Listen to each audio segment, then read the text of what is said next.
lay a wreath, and the ancestor said, "We with you, National Business League." So thank Booker T. Washington and his legacy for allowing us to assemble together. And when we talk about legacy, I just have to recognize that we got a special treat. We got Booker T. Washington's family here, the great-great-grandson of Booker T. Washington, the great-great-granddaughter of Booker T. Washington, and also the family cousin of Booker T. Could you please say that handsome man looks just like Booker T.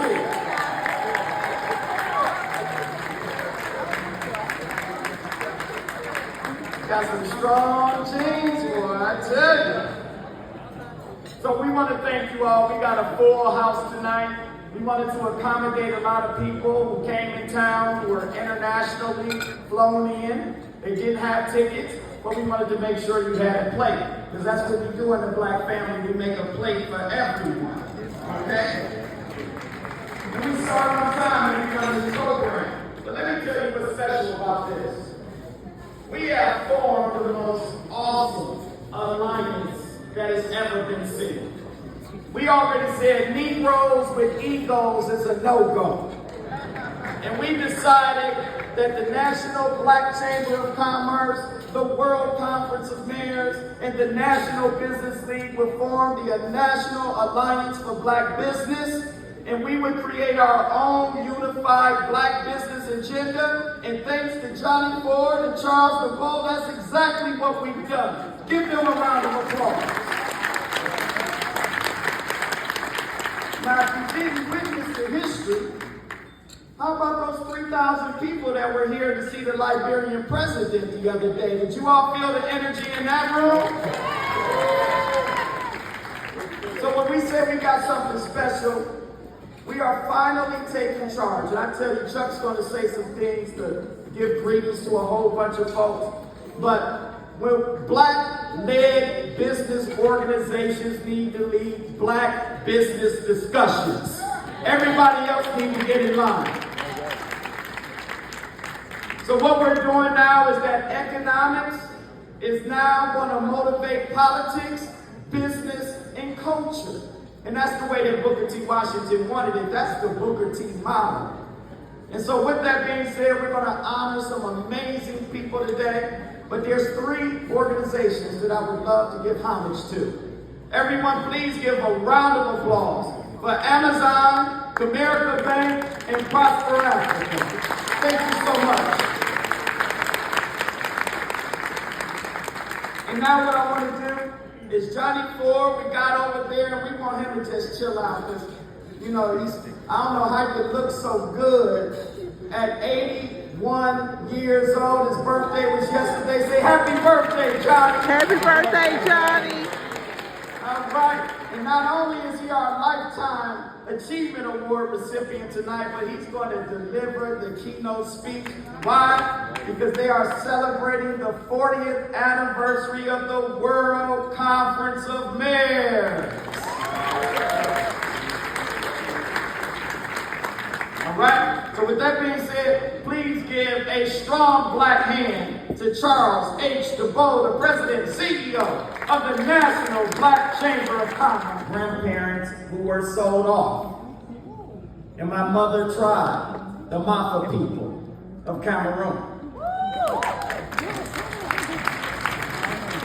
But the statement that I want to make as the leader of the National Business League, it is now time for each and every last one of us to trace our roots. It is time to link back with the mother continent, because it's going to be this generation that goes back home to help rebuild the economy.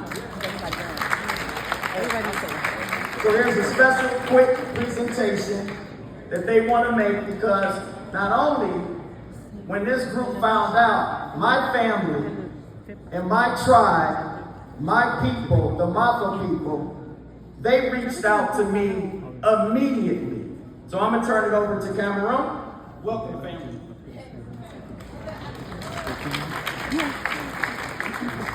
Bonjour, bonsoir. Bonsoir. Je suis heureux de prendre la parole ici ce soir. Je suis, d'après ce document qui est projeté, As you can see here in the result certificates, le frère Mafa de Dr. Kenneth Harris. the brother Mafa of Dr. Ken Harris.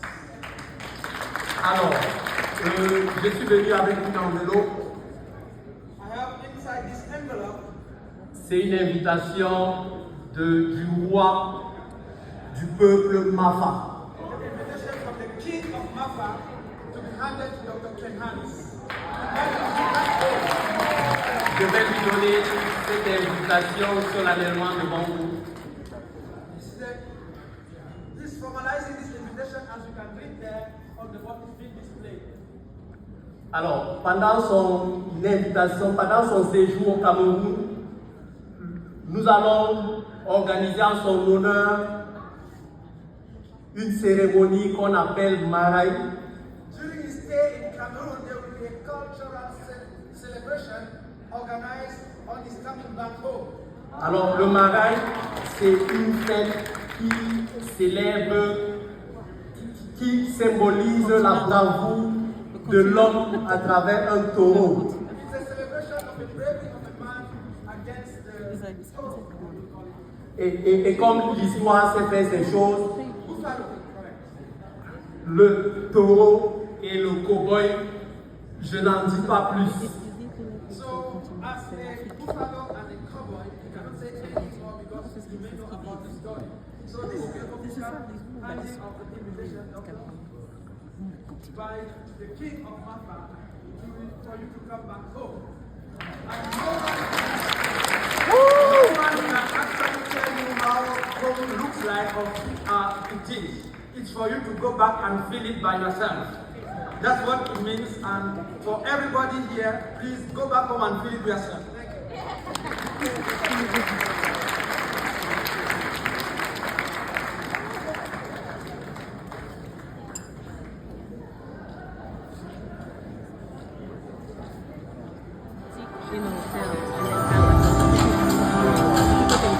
Put your hands together. Come on. Everybody, put your hands together like this. Hey, come on. Let's go. Let's go.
Train pulled into Princeville, North Carolina.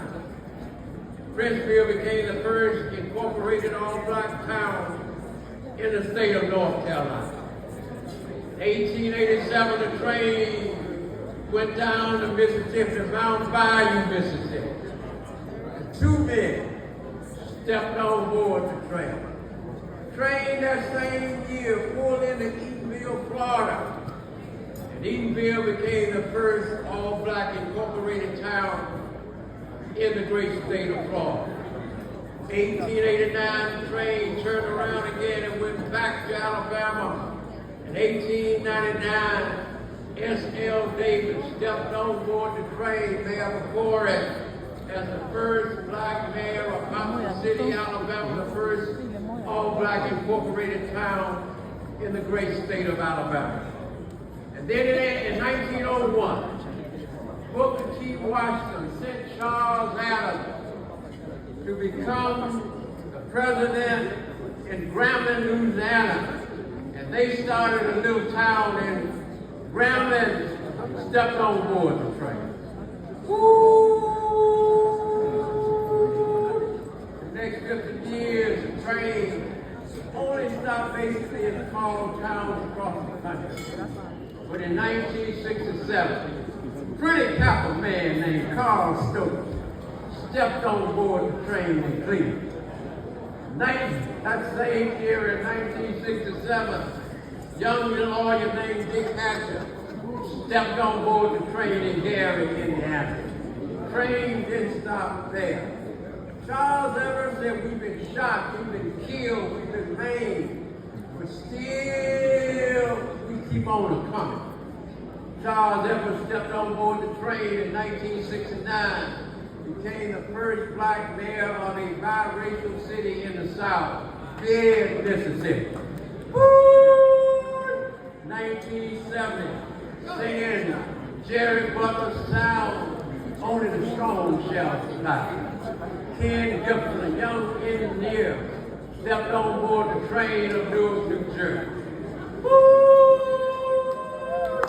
1972, look out. The train picked up speed, crossed the Alabama River, and stopped 8 times in the state of Alabama. First in Triana, Alabama. And stopped in Pritchard, Alabama. Stopped in Houston City, Alabama. Stopped in Roosevelt City, Alabama. Stopped in Uniontown, Alabama. Even a black man named McMullen, named the town McMullen after him. But the train kept on coming. But then, when the train, it didn't stop in Tuskegee. It just slowed up. I hopped on board that train and stayed on board the train.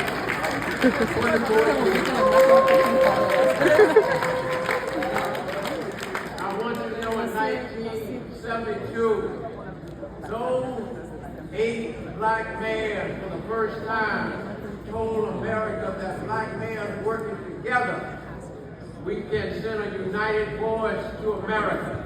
And so I called them together and we appeared on the NBC Today Show. And for the first time, America saw black mayors speaking as one body, the Alabama Black Mayors Association. And by our speaking as one voice, we were able to get millions of dollars for roads and bridges and highways and sewer plants and industrial parks. I was able to get $40 million for a grant that we were able to use to build our industrial park. And just a couple months ago, we broke ground on a $128 million South Korean automobile plant. All of that started back in 1972. 1972, in 1974. And then when Maynard Jackson was elected mayor of this great city this year, 40 years ago, when Maynard was elected mayor, he hosted and asked me to bring together the mayors from Alabama. And we met in this same hotel, in this same ballroom. General Daniel Chadwick James, the Tuskegee Airmen, was our keynote speaker. Give the memory of the Tuskegee Airmen a round of applause for the contribution that they have made to this nation. We met in the spring of 1974 in this hotel. And then we decided to meet in Santee, South Carolina that summer. And there we decided to get incorporated. I got $25,000 from OEO, hired Bernard Bourget of EPA as our executive director. And then we opened an office on West Memphis, right downtown here on West Peachtree Street in Atlanta, Georgia. That was the first office of the Southern Conference of Black Men. Then I said to the man, let's go to Grambling and visit P.T. Woodard, the Dean of Black Mayors, who became the mayor of Grambling in 1953 and lasted until 1977. But when we went to Grambling in 1974, Ed Jones was just a young boy, and it was then, where is he? He decided to step on board the train as a student at Grambling University. Give that a round of applause. Look at it now. When we were in Grambling in 1974, in that year, we met at a little rundown black-owned hotel. Because in Tuskegee, Alabama, we had built the first black-owned Holiday Inn in America. A Holiday Inn that was built by black folks that had barbecue ribs on Thursday, catfish on Friday, and chickens on Saturday. And so we got an idea for it. I said, let's all come and meet in my Holiday Inn in Tuskegee, Alabama. In that meeting, in December of 1973, John Lewis was our keynote speaker. George Wallace, for the first time, started to get up out of his wheelchair to come and welcome black mayors to the state of Alabama.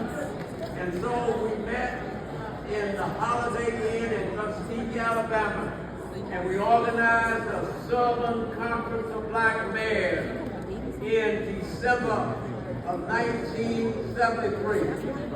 In 1974, we went on to this meeting here, and then in 1975, we met again here in Atlanta, Georgia, and we recognized Smokey Robinson in Motown. 1976, once again, we met here in Atlanta, Georgia. Then in 1978, we went to Washington, D.C., because Mary Berry said to Mr. Reagan, you run the White House, but I shall run the City House. And Mary Berry stepped on board the train as mayor of Washington, D.C. And then we decided to expand from the Southern Conference of Black Mayors to become the National Conference of Black Mayors. We elected Dick Hatcher as our president, and yours truly as the vice president. And then in 1982, we met in Birmingham, Alabama, and yours truly was elected president of the National Conference of Black Mayors. And then 40 years ago, we met first in St. Louis, and then later in Monrovia, Liberia. What's historic about that is the fact that 40 years ago, the president of Liberia welcomed us and was our keynote speaker. And now, 40 years later, the president of Liberia today, spoke to us 40 years later. And this December, we will go back to Liberia once again to commemorate the 40th anniversary of the World Conference of Mayors. And so I am so happy that the train didn't stop there. In 2014, the train pulled once again, first in Atlanta, Georgia, then we went to Washington, D.C., where we reorganized the National Conference of Black Mayors, put it to bed, and we working together with K.J. Johnson and others, we organized the African American Mayors Association, and now our own president is the Honorable Stephen Reed, Mayor of Montgomery, Alabama, and Phyllis Dickinson, his executive director. In that same year, we organized the Historic Black Towns and Selfish Alliance, and the Honorable Alberta McCrory is president of that organization. Give her a round of applause. And then 2 years ago, the World Conference of Mayors saw the wisdom in joining together with the National Business League and the National Black Chamber of Commerce. And where's Dr. Harris? And Chuck DeBose, come on around. We have joined, the three of us, into the National Black Business Alliance. And like he said, this is only the beginning. I want you to know that tonight the train has pulled into the station. We're not going to stay here. The conductor is going to get on board and he's going to say, "Oh, points east."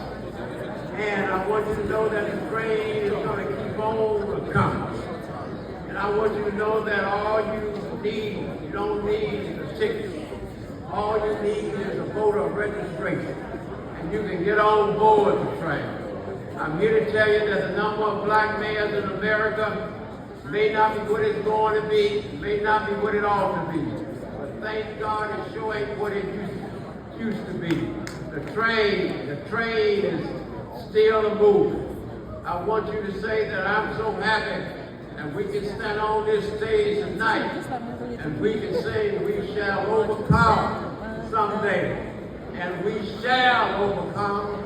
And I'm here to say, not on behalf of the National Conference of Black Mayors or the World Conference or the Historic Black Now, but as a registered voter, I'm going to vote and support for Kamala Harris as the next president of the United States of America. And I'm doing that individually, not as an organization. Okay, we are ready now.